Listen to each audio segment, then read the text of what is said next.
오늘은 여러분께 우리 행성 대기를 새로운 시각으로 더 높은 곳에서 살펴보자고 제안합니다.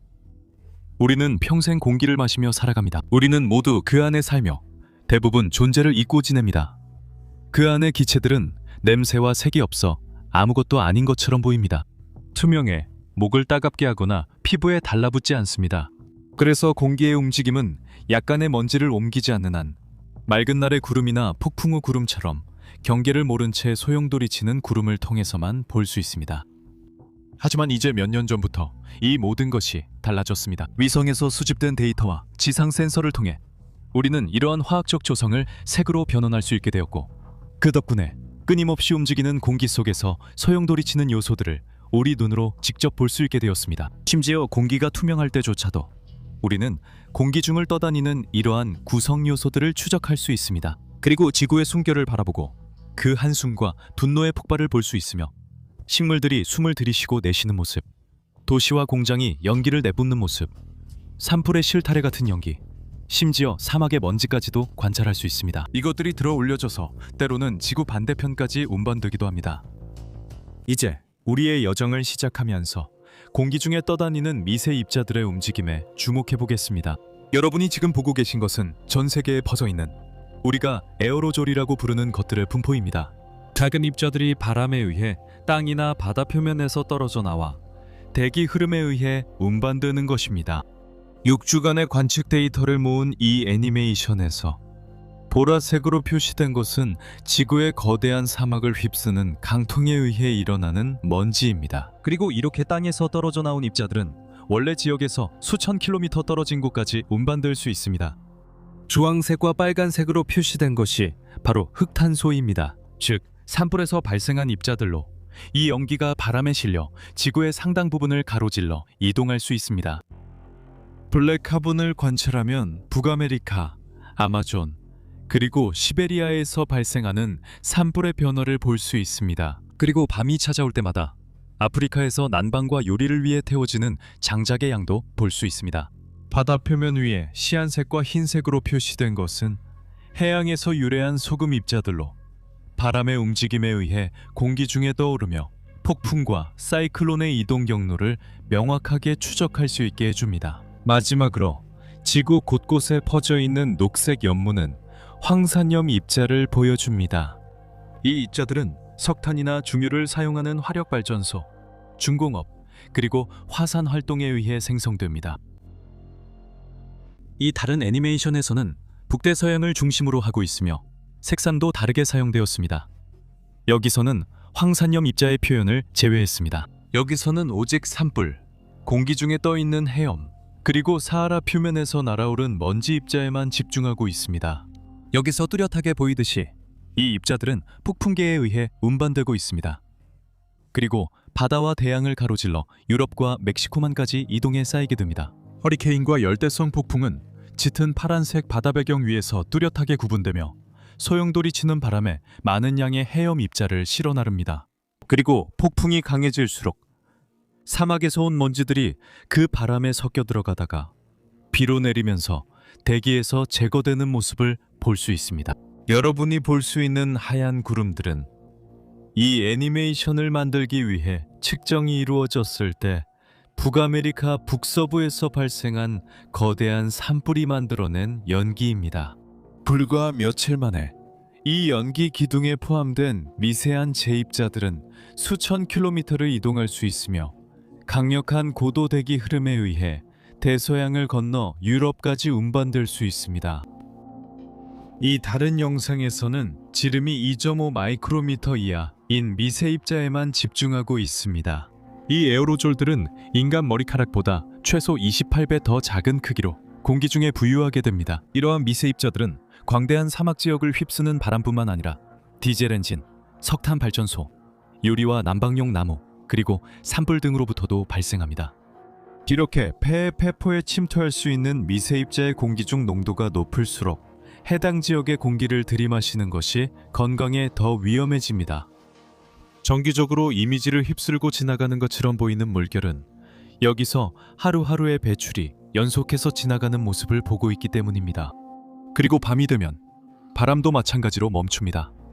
그리고 대도시의 활동이 줄어들면서 땅에서 날아간 미세 입자 중 일부가 다시 그곳에 가라앉게 됩니다. 이처럼 아무리 작아도 미세 입자는 대기 중에 보통 며칠에서 몇 주 정도만 머무릅니다. 결국 자기 무게 때문에 반드시 다시 땅으로 떨어지게 되기 때문입니다. 이 입자들은 공기 중을 떠다니는 분자들과 비교하면 진정한 거인이라고 할 수 있습니다. 이제 우리는 이 분자들에 대해 살펴보겠습니다. 이 인산적인 영상들은 이산화황을 많이 배출하는 주요 지역들을 보여줍니다. 대기 중에 존재하는 이산화황의 90%는 인간의 활동으로 인해 발생합니다. 이산화황은 석탄, 중유, 휘발유를 태울 때 매우 많은 양이 배출됩니다. 이 애니메이션에서 우리는 많은 양의 화석 연료를 태우는 대도시와 다른 산업 지역들을 쉽게 볼 수 있습니다. 하지만 약 10%에 달하는 배출량은 자연적인 원인에서 비롯되며 그 대부분은 화산 활동에서 나옵니다. 저기를 보세요. 뉴기니에서 발생한 대규모 분출로 인해 이산화황이 풍부한 화산 연기가 뿜어져 나오는 것을 분명히 볼 수 있습니다. 측정이 이루어졌을 때에도 계속되는 활동을 확인할 수 있습니다. 라 레위니옹의 피통, 드 라 푸르메즈, 이탈리아의 에트나, 그리고 캄차카 반도의 일부 화산이나 알류샨 열도의 화산호에서도 마찬가지입니다. 여러분이 다른 활화산을 직접 찾아보며 재미를 느끼시게 잠시 시간을 드리겠습니다. 이것은 2006년 콩고 민주공화국에서 일어난 냐무라기라 화산 둔화의 영향입니다. 화산이 장기적으로 보면 우리의 지속적이고 대규모 배출에 비해 작은 존재로 남아있긴 하지만 아주 드물게 화산이 며칠 만에 한 나라 전체 산업이 1년 동안 배출하는 것만큼의 이산화황을 방출하는 경우도 있습니다. 1991년 필리핀의 피나투보산 둔화는 단독으로 연간 이산화황 배출량의 거의 3분의 1을 차지했습니다. 그리고 이 분자들이 성층권에 퍼지면서 전 세계 평균 기온이 2년 동안 0.5도 하락했습니다. 좋아요. 이제 저는 여러분께 또 하나의 정말 놀라운 애니메이션을 보여드릴 건데요. 이 애니메이션은 대기 중 표면 근처의 이산화 질소 농도에 주목함으로써 전 세계 주요 해상 항로를 실제로 볼 수 있게 해줍니다. 왜냐하면 대기 중에서 몇 시간밖에 지속되지 않는 질소 산화물의 분포가 대략적으로 대도시와 산업지역에 맞춰져 있을 뿐만 아니라 주요 해상 무역로의 망과도 일치하기 때문입니다. 이 해상 무역로를 따라 대형 여객선과 컨테이너선 등이 이 물질을 대량으로 배출하는데 이 물질은 호흡기에 손상을 줄 수 있습니다. 이 다른 애니메이션에서는 여러분이 2주 동안 표면 근처의 오존 농도 변화를 관찰하고 있습니다. 하지만 이 애니메이션의 차분한 파란색을 좋은 소식으로 착각하지 마십시오. 오존은 위치한 고도에 따라 천사일 수도 악마일 수도 있기 때문입니다. 성층권, 즉 15km에서 35km 높이 사이에서는 오존이 자외선 필터 역할을 하여 표면에서 살아가는 생명체를 DNA를 파괴하거나 세포를 변이시키는 강력한 태양 광선으로부터 보호합니다. 오존이 없었다면 지구 표면은 생명체가 살 수 없는 불모지가 되었을 것입니다.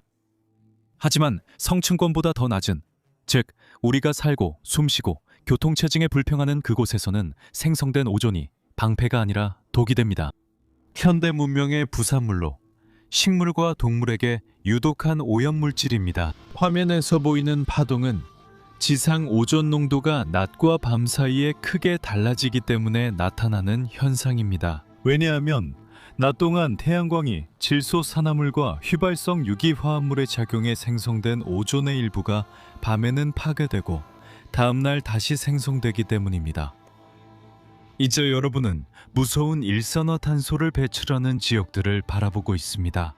이 분자는 고농도에서는 혈액의 산소 운반 능력을 방해하여 피로, 두통, 어지러움, 혼란을 일으킬 수 있으며 불완전 연소의 산물입니다.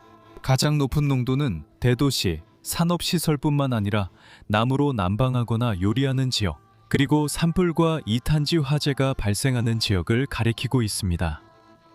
여기 인도네시아에서 볼 수 있듯이 말이죠. 여기서도 특히 아프리카나 인도에서 냄비를 불에 올릴 때 하루 중 시간이 어떻게 흘러가는지 볼 수 있습니다.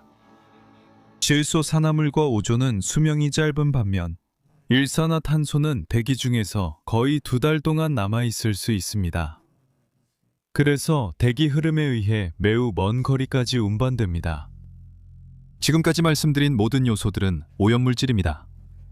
하지만 마지막에 남겨둔 두 가지 큰 요소는 건강에 아무런 위험이 없습니다. 이들이 대기 중에 존재하는 농도에서는 건강에 해가 없지만 역설적으로 장기적으로는 전혀 다른 수준의 위협이 됩니다. 이 두 가지 화학 원소는 대기 중에서 발견되는 주요 온실가스인 이산화탄소와 메탄입니다. 여러분은 현재 이 배출 지역에서 전 세계로 퍼지는 메탄 확산을 보고 있습니다. 이 강력한 온실가스는 이산화탄소보다 대기 중에 머무는 시간이 짧지만 메탄 한 분자는 20년 동안 이산화탄소보다 84배 더 강한 온난화 효과를 가지고 있습니다. 그래서 메탄은 현재 지구온난화의 약 3분의 1에 기여하고 있습니다. 여기서는 전 세계의 다양한 메탄 배출원에 대한 구분이 이루어지지 않았습니다. 그리고 우리는 에너지 화석 연료를 추출하거나 연소하는 인프라에서 나오는 배출, 습지 지역, 물에 잠긴 논 또는 노천 매립지에서 발생하는 배출을 구분하지 않고 관찰합니다.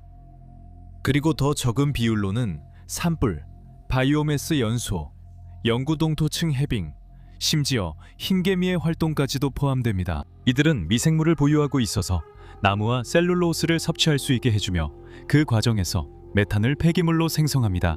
그래서 흰개미는 매년 전 세계 메탄 배출량의 거의 2%를 차지합니다. 여러분이 지금 보고 계신 것은 유기물 분해에서만 비롯된 메탄 배출이 집중되는 전 세계의 지역들입니다.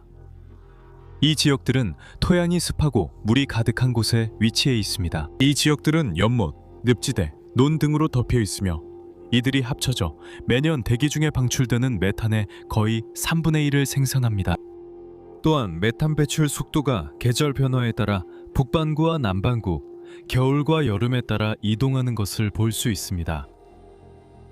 이 다른 애니메이션에서는 이번에는 농업활동에서 발생하는 메탄에만 주목합니다. 따라서 여러분은 주로 대규모 가축 사육장, 다시 말해 포유류의 방귀와 트림, 그리고 논에서 뿌리의 발효로 인해 발생하는 방출을 관찰하고 있는 것입니다. 합치면 물에 잠긴 논은 전 세계 배출량의 거의 10%를 차지하고 소, 염소, 양과 같은 반추동물의 소화 과정에서 나오는 방귀는 혼자서 거의 20%를 차지합니다. 그리고 이제 메탄 기둥을 보시죠. 이는 인간 활동, 유전, 석탄 광산, 그리고 가스관 노출과 직접적으로 연관되어 있습니다. 이것들이 합쳐져서 매년 대기 중에 주입되는 이 가스 전체량의 거의 3분의 1을 차지합니다.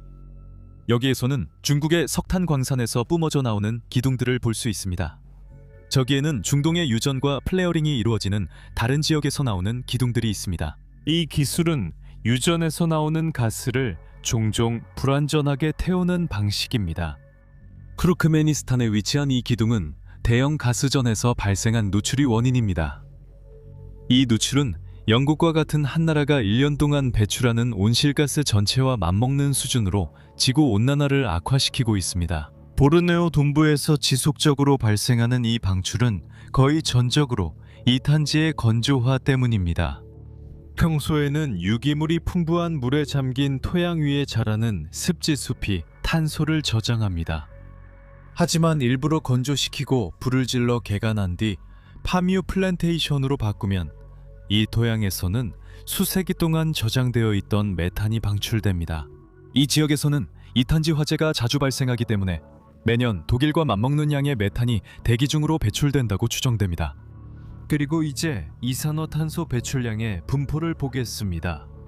여러분이 지금 보고 계신 이 컬러 영상들은 지구 온난화의 거의 4분의 3을 차지하는 이 분자들의 1년간 누적 배출량을 보여줍니다.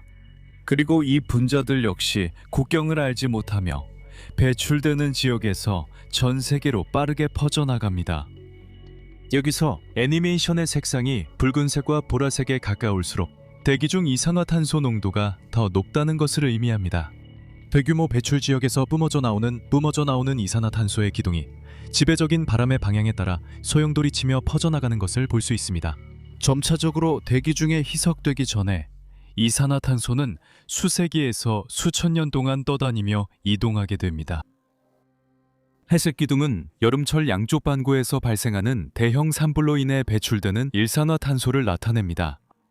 연초 몇 달 동안 북반구의 대기는 지속적으로 이산화탄소로 채워집니다. 하지만 여름이 되면 농도가 약간 감소하기 시작하고 빨간색과 보라색이 점차 희미해집니다.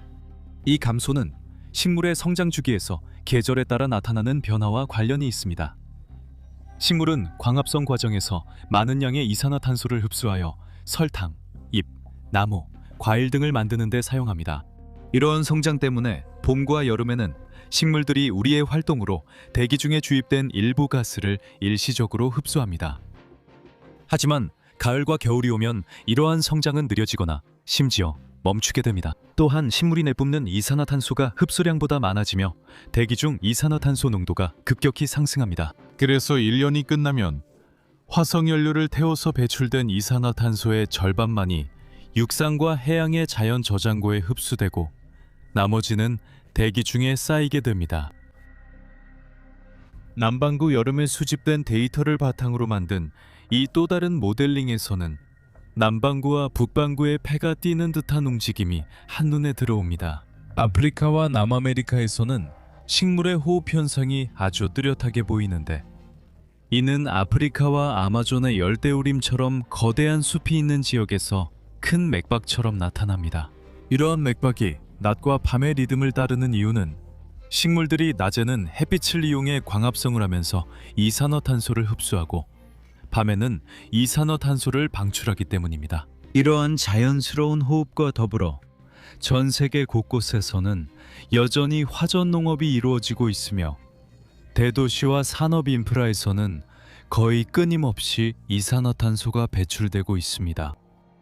이러한 모든 배출물들이 지구의 모든 지역에 도달해 뒤덮는 데는 거의 6개월이 걸리며, 이는 이 다른 애니메이션에서 적나라하게 보여줍니다.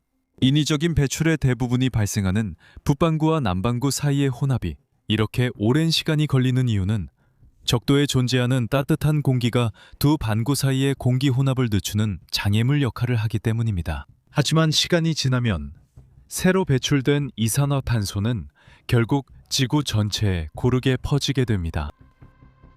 이 다른 모델링에서 여러분은 시간의 흐름에 따라 그리고 연중 후반기에 대기와 육상 생물권 사이에서 일어나는 계절별 교환 흐름의 변화를 볼 수 있습니다. 북반구의 가을과 겨울 동안 나무와 식물들은 성장을 멈추고 떨어진 잎들이 분해되면서 봄과 여름에 대기에서 흡수했던 이산화탄소의 대부분을 다시 방출하게 됩니다. 이러한 자연적인 배출은 인간이 지속적으로 방출하는 것과 더불어 대기 중에 추가로 쌓이게 됩니다. 그래서 이산화탄소 농도는 봄 초기에 최고조에 달하게 됩니다. 전체적으로 이런 느리고 지속적인 계절적 파동들은 이산화탄소를 들이마신 만큼 매뱉습니다. 하지만 인간 활동의 순배출은 훨씬 많아 대기 중에 축적되고 있습니다. 따라서 매 사이클이 끝날 때마다 대기 중에는 이산화탄소가 약 2.5 ppm씩 추가로 늘어나게 됩니다.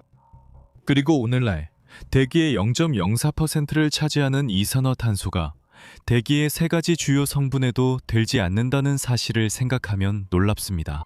대기는 78%의 질소, 21%의 산소, 그리고 0.93%의 아르곤으로 이루어져 있습니다. 하지만 대기 중에 아주 적은 양만 존재함에도 불구하고 이 분자들의 존재는 매우 큰 영향을 미칩니다.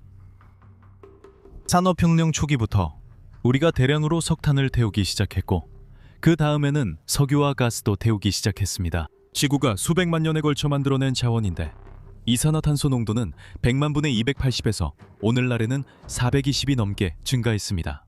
지구 대기에 이산화탄소가 이렇게 많았던 때는 약 300만 년 전이었고, 당시 바닷물 높이는 지금보다 20m 더 높았습니다. 하지만 시스템의 관성 때문에 오늘날의 해수면은 아직 그 정도까지 도달하지 않았습니다. 이 분자들과 입자들이 공기 중에 있고, 지금 여러분은 그것들을 들이마시고 있습니다. 매일 지구상의 모든 인간의 폐를 통해 평균적으로 11세제곱미터의 공기가 지나갑니다. 그리고 우리가 그것들을 느끼지 못하더라도 우리가 발견하고 대규모로 떠다니는 것을 본 그 요소들은 모두 기원과 역사를 가지고 있습니다. 그들의 농도는 우리가 무엇을 태우고 무엇을 키우며 무엇을 파괴하는지를 간접적으로 보여주는 거울입니다. 대기에는 우리의 배기구와 산업적 선택의 기억이 담겨 있습니다. 오늘날 우리가 바람의 성분을 읽기 위해 만든 도구들은 평소에는 보이지 않는 것에 형태와 실체를 부여합니다. 이 도구들은 생물권과 인간 사회의 느리고 강력한 맥박을 기록하면서 지구가 숨쉬고 있는 모습을 우리에게 보여줍니다. 그리고 기후의 목소리이자 얼굴인 이 무색의 기체들이 존재한다는 사실은 우리가 모두 같은 배를 타고 있다는 것을 상기시켜줍니다. 매일 우리는 같은 대기 속에서 살아가고 있습니다. 이 거대한 대기는 국경을 알지 못하며 산업화 이전 시대 이후 전 세계적으로 온도가 1도에서 1.5도까지 상승한 것을 목격했습니다. 하지만 이 수치는 기후의 극단을 가리는 통계적 가면 같은 오해를 부르는 평균입니다. 이미 북극에서는 평균 기온이 3도 이상 올랐고 여름철 일부 대륙 지역에서는 5도 이상 상승했습니다. 그리고 우리가 이 열기의 증인이고 주체라는 사실은 방향을 바꿔야 한다는 경각심을 줘야 합니다. 어쩌면 지구를 숨쉬는 행성으로 바라보는 것 자체가 결국 지구가 질식하지 않도록 보호하고자 하는 마음의 시작일지도 모릅니다. 이번 에피소드는 제가 평소에 하던 것과는 조금 달랐는데 이런 형식에 대해 여러분이 어떻게 생각하시는지 궁금합니다. 그럼 저는 다시 바람과 대기강을 중심으로 한 에피소드 지필로 돌아가겠습니다. 여러분이 좋아해 주셨으면 좋겠습니다.